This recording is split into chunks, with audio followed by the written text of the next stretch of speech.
The Mindfulness and Grief podcast offers compassionate insights for coping with grief and life after loss. I'm your host, Heather Stang. And with me today, I have Megan Murphy of the Kindness Rocks Project. Welcome, Megan. I'm glad to have you on the show. Hi, thank you for having me. Yeah. So Megan is going to share with us how the Kindness Rocks Project and actually creating rocks ourselves can support us through the grief experience, through feeling maybe connected to our loved ones, feeling connected to other people, and perhaps really importantly, feeling connected to ourselves. So Megan, I'll let you begin. And maybe you could start by telling us how your experience of grief, your grief journey led you to where you are now with the Kindness Rocks Project. Sure, absolutely. So my story may be similar to many others, but also very different, as grief is different for everyone. The circumstances being the person that we lost, we may share in common, but yet our feelings and our process of grieving are so very different. What connects us, I truly believe, is that we're all human and we all feel. And so for myself, I lost both of my mom and dad when I was in my early 20s. And my mom was a 7-year battle with breast cancer, and my dad was a massive heart attack overnight. So I've experienced both forms of grief, of long, tearful goodbyes, as well as, a moment when they're here and then they're gone. And it wasn't until many, many years later, about 20 years after losing them, that I realized I hadn't fully grieved my parents. I think life just happened. I had my children and I got very busy. And so my journey, my personal journey for grief, was that it manifested itself many, many years later when I went through a difficult time in selling my business that I had built for many, many years. And my business partnership had gone south. And so it was a grieving process in itself of losing my business. And all of a sudden I found myself, really grieving my parents at the same time. And so once I made that connection, I would walk on the beach. I'm from Cape Cod. And I, started, I guess, thinking about grieving again and allowing myself to feel the things that I was feeling. And so when I would walk on the beach, I would look for signs and messages. I would have conversations with my mom and dad. And I would ask them for advice.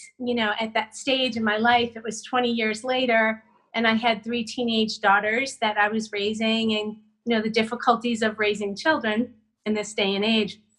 And so I would look for signs and messages in heart-shaped rocks and pieces of sea glass on the beach. That's lovely. And just to know what you experienced where when you have a death and you're a new parent, it's not like you can pick one or the other. It's and you have this child dependent on you. And so your story is one I hear often of new mothers who have a loss. So I just wanted to kind of touch on that. But And so it's for myself, it was, I was stuck in that position of grieving my parents, yet being a parent myself. Right. And, looking for support and guidance from my parents who had passed on. And so along this process, so just to back up a little bit, when I found a heart-shaped rock, I would think that was a message from my dad, and a piece of sea glass was from my mom.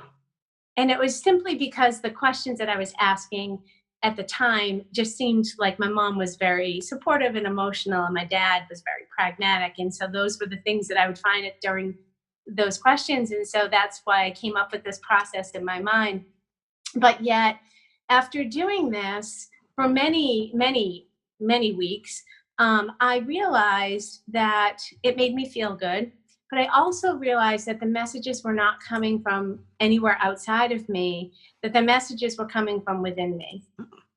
So the loved ones that I had, that I was looking for that support, were still there. They were still within me. And so I could tap into their wisdom at any time.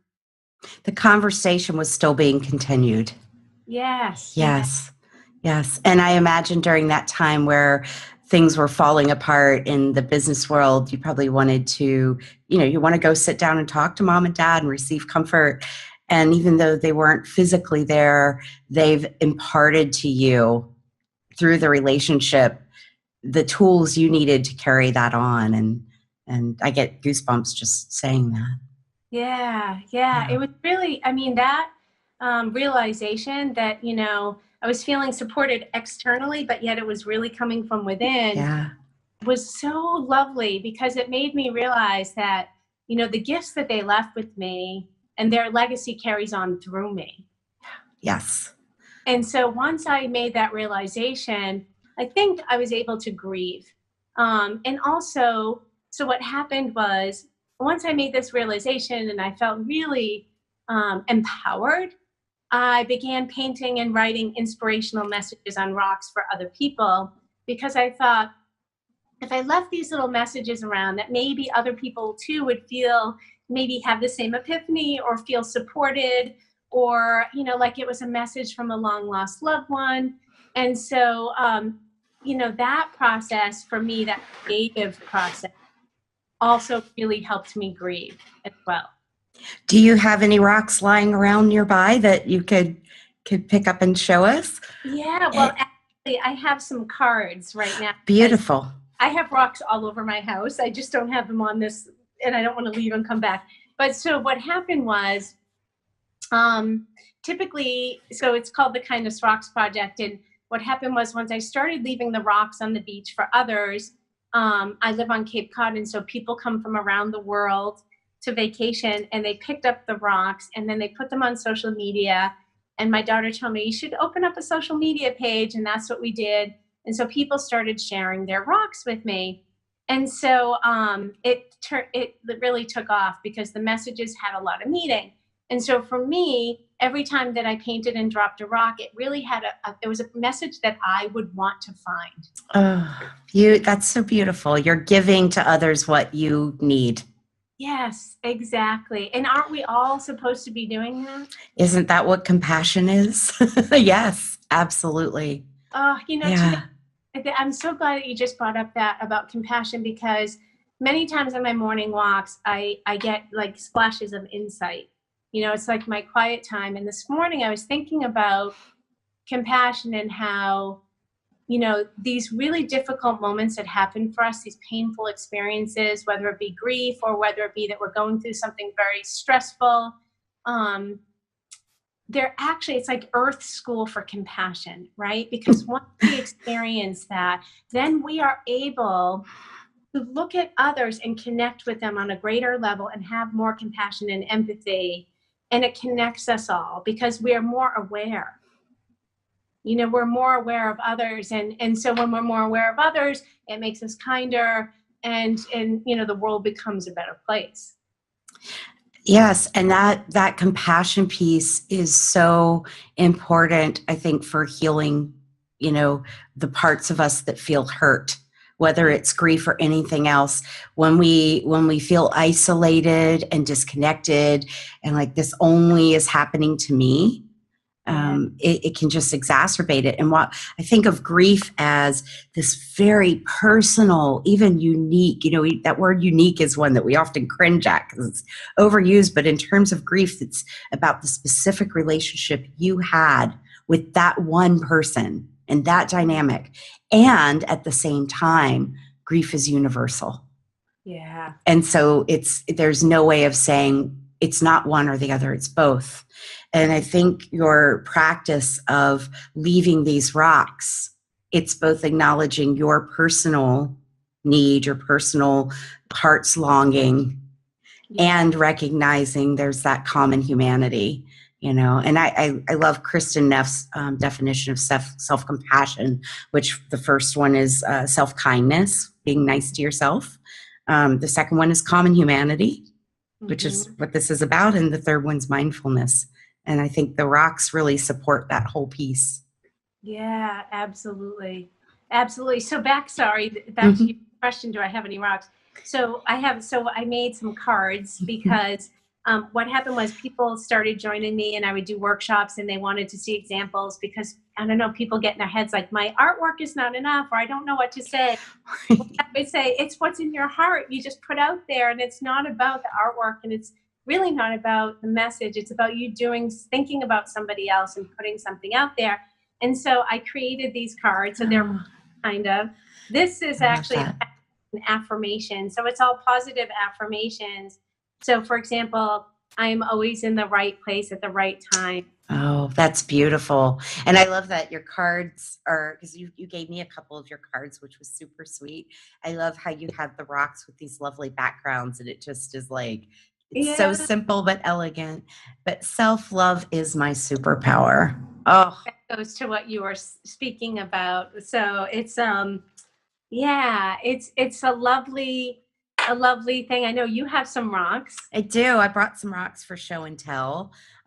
So I'm one of those people who got really hung up on my artwork isn't good enough, but I knew I knew I needed to work through that though. I was like, that's self-critic, let's work with that. And one of my friends, Shelly, led a workshop in Middletown, Maryland, and it was a mandala rock. And so she taught us how to do dots on a rock and start with the one dot and go outside. And then one thing you've taught us to do is I'm in Hagerstown, Maryland, so I'm Hager Rocks. And so hopefully when people find these, they share it on the Facebook page, and that invites connection. And when I found my first rock, I didn't know I was going to meet you in 2 weeks.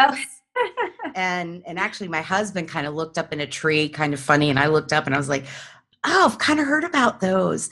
And, pulled down the rock and we got home, and I connected to our local rock group and posted it. And the person who painted it actually responded. Right there, I felt like I belong.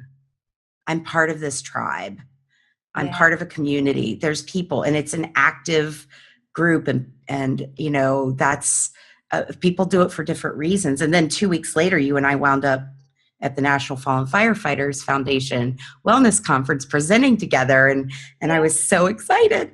So since then, I'll just show you a couple other rocks, for those of you who are watching who feel like, I have no artistic ability. I'm a writer. I am not an artist. But it's just about really being mindful with what you're doing. And most of the rocks you do, Megan, have the inspirational phrases, which I want to do, but I don't think I have the right pen yet.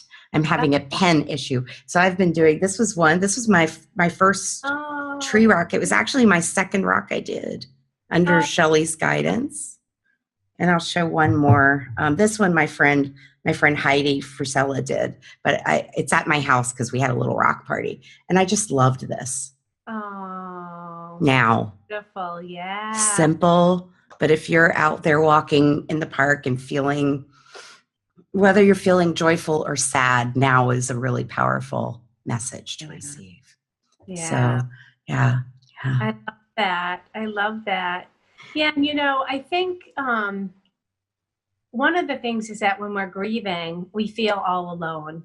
And so being able to connect with other people outside of our grief and that creative process, I never realized that this was my simple personal hobby that made me feel better, and it helped my grieving process. When this went viral, the Kindness Rocks project, I never in my wildest dreams expected that all of these amazing people around the world would come up with these beautiful things to do with these rocks, and then how it would heal so many people. So one of the stories I'd just like to quickly share with you is that the other night, a young girl sent me a message that she had joined the project and she works at a camp. And so at the campground, she had the children create, messages, and they made this lovely little garden. And she said, I wasn't even sure that the children knew the reason why they were doing it, just to brighten someone's day, but they didn't really conceptually get it. And she said, but I felt good at the end of the day that we created it. And then she went on to write that, and who knew, 7 days later, her boyfriend was killed in a car accident and to bring her lunch.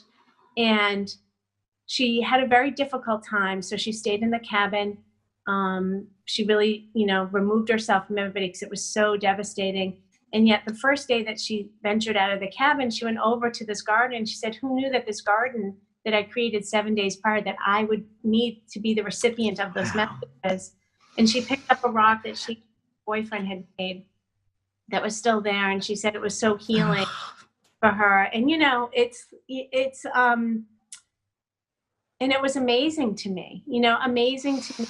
And then when I, post shared her story on the Instagram and Facebook pages, people from around the world, there's like 100,000 people that follow the project now. They all came on and they wrote encouraging messages for her. Many people that shared similar experiences, but also people that shared different experiences, but they could, have compassion and relate to the feelings that she was having. So.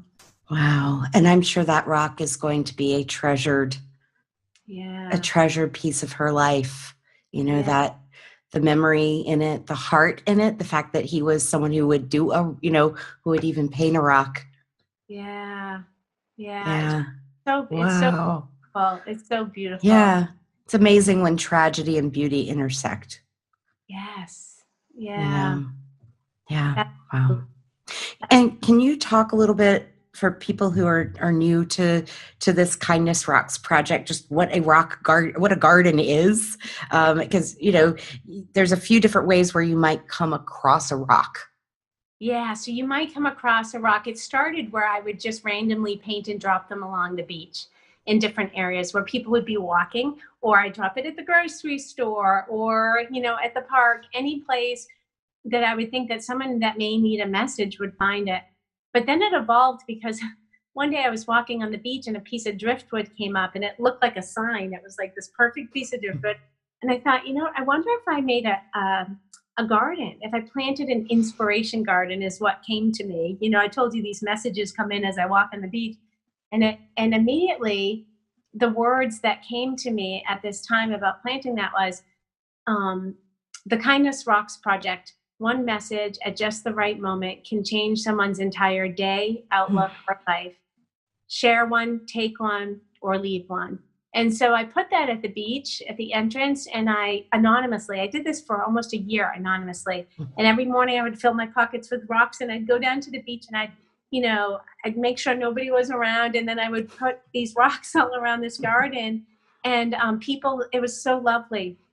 People started sharing, the rocks and taking them and then leaving them. And it was a year after there was a lot of media attention down here in the Cape to like, who is the rock lady? Who's doing that?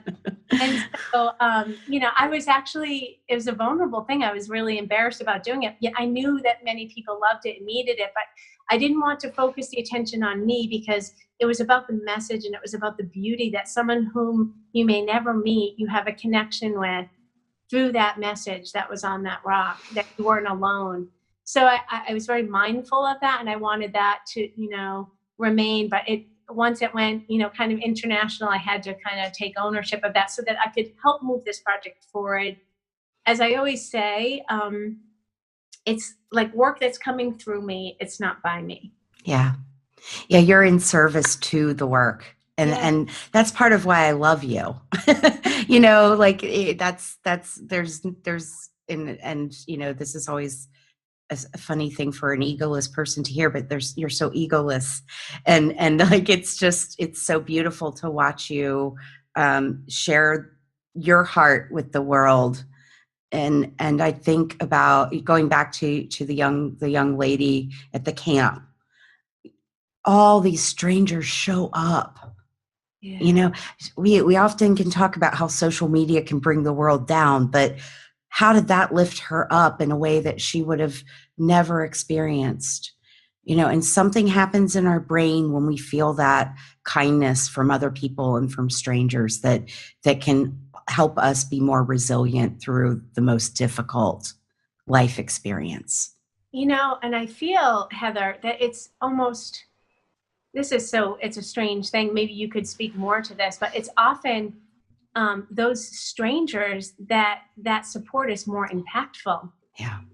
Because the intention is not because you're my sister or you're my mother or you're my, best friend. It's like a stranger whom you've never met that sees you and hears you and feels your pain with you.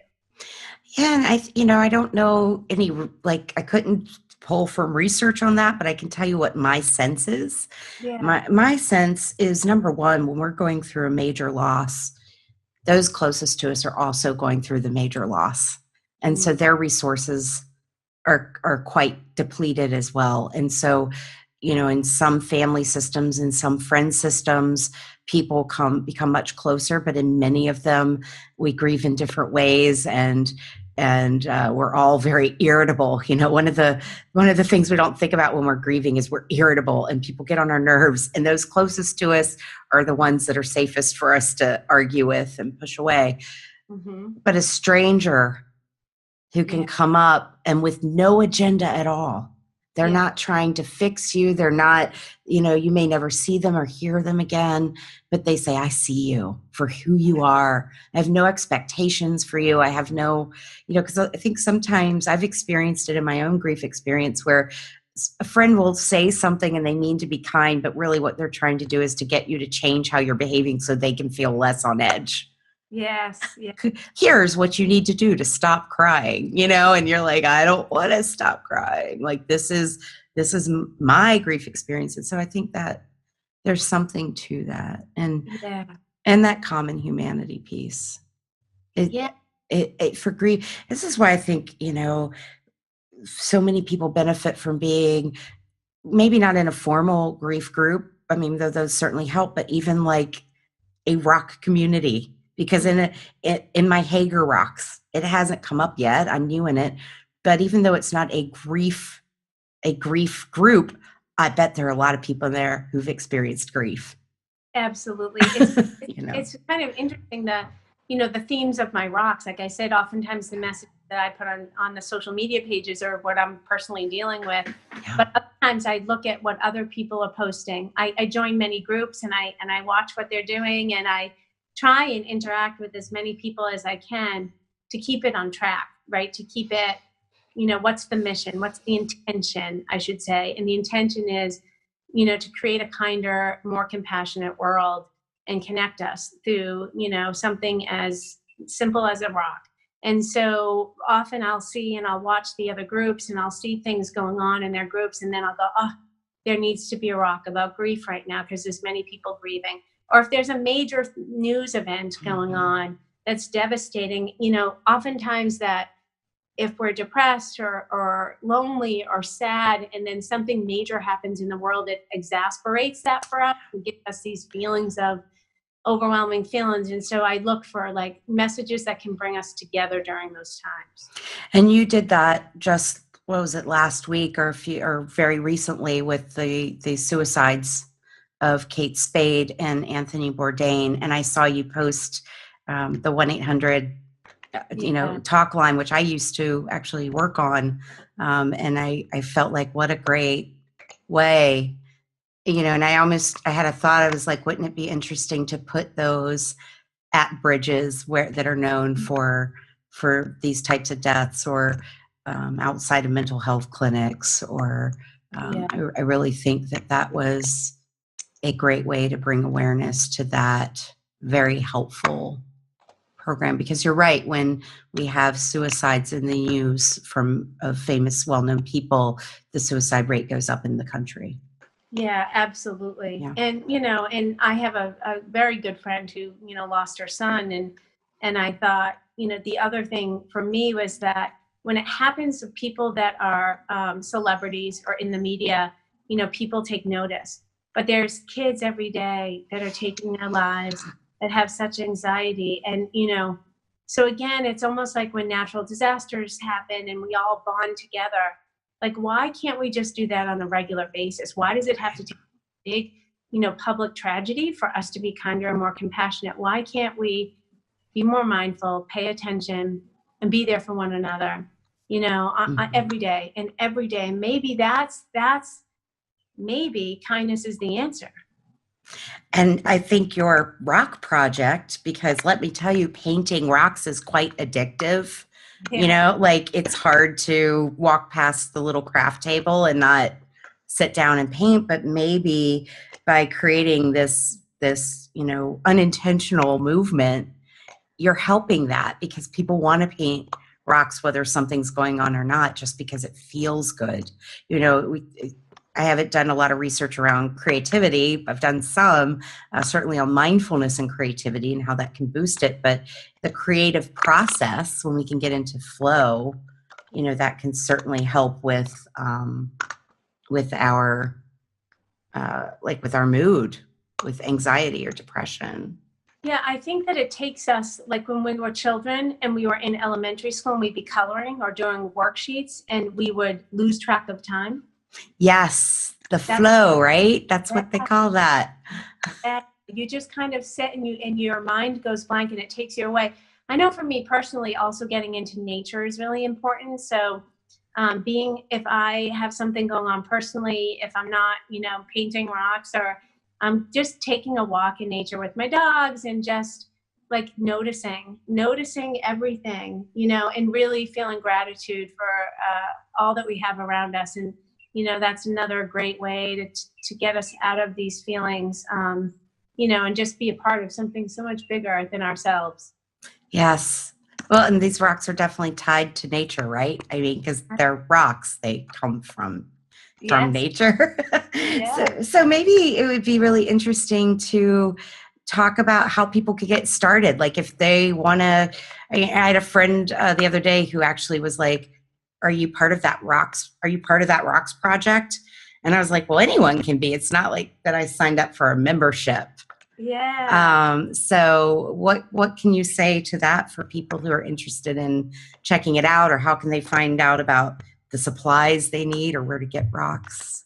Yeah. So I've created a website called thekindnessrocksproject.com, rocks with an S.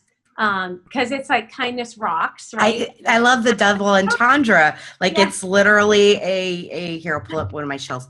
It's a rock that's about kindness, but it's kindness rocks, yeah. So woo kindness. Woo kindness. Yay.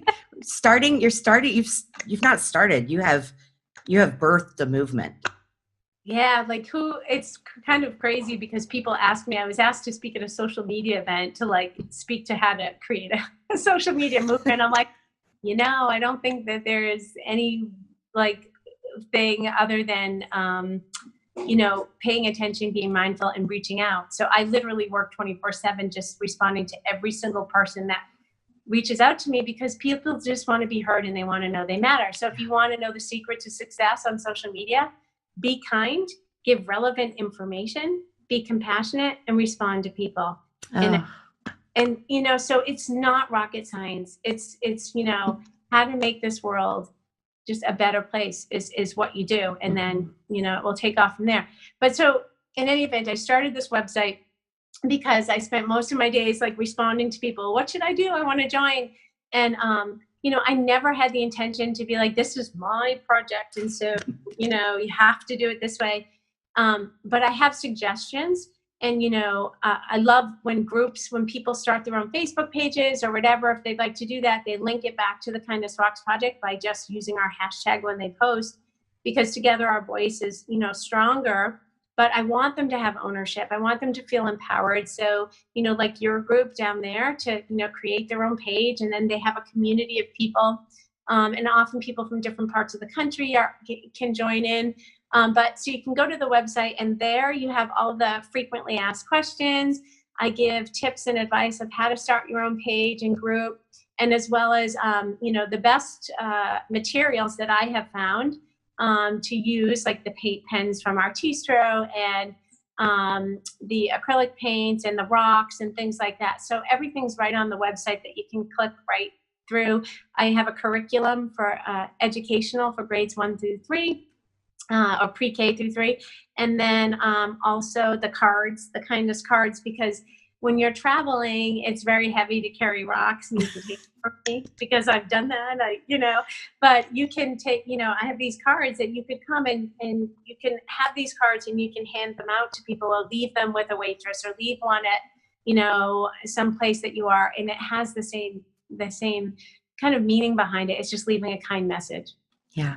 And TSA, if incidentally, if you go through the line and you have a rock in your bag, they will check it, but they will, so far they let me through. Me too. I think it's always a conversation to like, It is. got rocks in your bags. I'm like, yes, I Yes. do. Well, and I think that's beautiful because my experience with that, I was thinking how, the TSA people need some kindness. They Yeah. get really, I mean, it's a tough job. We can be hard on them. They can, and it's like, I really felt connected to my TSA screener. Of course, I stood back and was very respectful, but I felt like maybe she got something by finding that rock. Yeah. And how amazing though, like, I don't know, you have that, but for me, when I travel, like that's now become like toothpaste, toothbrush, rock, right? Like that's bizarre, but you really like feel I've got to bring this and well, and hide it. I know. At when I did the Memorial Day weekend with TAPS this year, I took my first groups of rocks and I actually hit them in DC over Memorial Day weekend. And and that's the thing is people will travel long distances with their rocks and hide them. And so it's really important to mention this isn't just confined to the United States. This is a global movement. You had a map on your site at one point that showed all the places around the country, around the world where people are practicing kindness. Yeah, and countries now. Yeah, and when you think about mindfulness and meditation, which I know you practice too, this is a mindful movement. It's a mindful movement with acrylic paint. Yeah. Yeah, exactly. I know I should do guided rock painting meditations, like message and then hold that in your heart. And, actually haven't thought about that, but, my mindfulness practice and meditation has just been so helpful in so many ways. And you're right. Doing the rocks brings, that practice to people who may not, or may feel like meditation is difficult for them, but just actually simply sitting and just focusing on that rock and the message is meditation.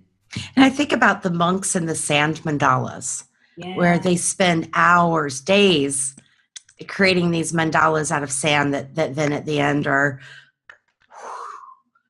blown away as a sign of impermanence. And even in leaving my first rock on the mall in DC was a reminder, because you get kind of attached to your first rock. Well, I did. I shouldn't say everybody will, but I did. And it was that recognizing it was a giving of a part of me, and that it was a letting go practice too, a sharing, a letting go, but a recognizing everything that's kind of impermanent, but it's also kind of infinite, because love is infinite, kindness is infinite. So there's a lot there. And I think your idea of doing a guided rock meditation where, I would certainly welcome that myself. Yeah. I think that, and too, like the energy, just back to you traveling with the rocks, the energy that you're leaving behind, like there's those people that you see, you may be somewhere and someone's energy when they entered the room and you're like, wow, that person, there's something about them, right? And then their energy, once they leave, kind of lingers, right? That memory of them, that like their energy. And so leaving those rocks, is like leaving a little bit of your energy behind, good energy behind for someone else. Right. Well, I am so grateful that you started this. And I mean, again, I know it wasn't intentional, but I think it's a huge gift you've given the world, and that you've been so generous in sharing this with our listeners, because I kind of hope maybe not that I think we need to start a mindfulness and grief rocks like hashtag, because I like the idea of people being in their own community. I think that's really important, but I think it's something we could all do to be a part of this, and help ourselves. In thinking about grief theory, there's a lot of elements in the Kindness Rocks project that I think supports what we know is helpful with grief. There is a meditative quality to it that helps you come present. There's a meaning-making element in terms of for you, giving yourself the words you needed and sharing it with other people, that's an act of meaning making. That Yeah. continuing bonds piece, feeling connected to your family, to your parents, Yeah. and then getting that community connection is huge. Absolutely. So, yeah. Absolutely. So, Yeah. is there, how can we, I know we have the kindnessrocksproject.com. Yes. And then where else? Or Instagram, Twitter, and Facebook as well. And I'm also writing a book. Yes. I have so many stories that I could share with you, Heather, and we obviously don't have time, but people have shared just such amazing stories, and I've been sharing them on the social media pages here and there, small snippets. But so I'm writing a book currently that's, going to share all these stories, because I believe that just like one rock at just the right moment can change someone's entire life, just the right story, right? At just the right moment, even more so because it goes a little bit deeper. Mm-hmm. And so that will be coming out sometime next year. And, I'm very excited to share people's stories, because, that's another form of connecting when we're vulnerable and, we open up and give of ourselves. That's just a beautiful thing. It really is, and I look forward to reading that book. Even the stories you've shared today are inspiring, and I'm sure you have so many more. Again, that community. So I appreciate your time. I'm so grateful for you, and I'm grateful for you. One of those. There's certain people that you meet in life supposed to. I truly believe that you're meant to cross paths with people, and you've got work to do. Maybe you have work to do with these certain people, and they can help you on that journey, and especially when it's really important work. And you fall into that category for me, so I'm very grateful. And you too. You're just doing these rocks for myself and with my friends has been a journey. Even in this short period of time. So thank you, Megan. I appreciate you very much. Namaste. Namaste. Thank you for tuning in to this episode of the Mindfulness and Grief podcast. If you found what you heard useful, please consider rating, reviewing, or subscribing to our podcast on iTunes, Google Play, or wherever you get your podcasts. For more grief support, please visit our website at mindfulnessandgrief.com, where you will find free guided meditations, supportive articles, and online courses and groups. Special thanks to our sound engineer, Todd Campbell, and to the Atomic Mosquitoes for the opening and closing music. I'm Heather Stang, and I hope these teachings will be of great benefit to all who receive them. Until next time, namaste.